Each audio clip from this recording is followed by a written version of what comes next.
درنو لیدونکو السلام علیکم. نن درته په دغه ویډیو کې په هیواد کې د کورونا د مثبتو پیښو شمیر 34 تنو ته ورسید.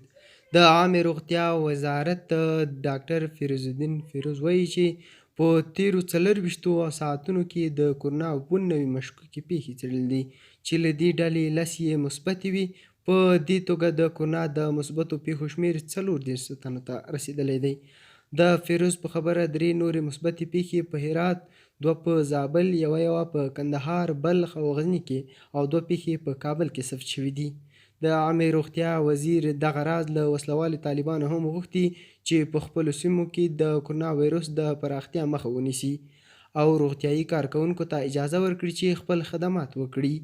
فیروز دغه راز د کورونا وایرس د پراختیا د مخنیوي لپاره له ولسمشرې ماڼۍ غوښتي چې هرات ښار قرنطین کړي.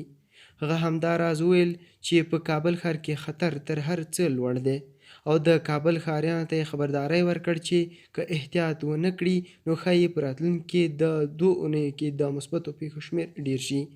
که دغه ویډیو مو خوښه شوې وي درسره لایک او سبسکرایب یې کړئ. یوه نړۍ مننه.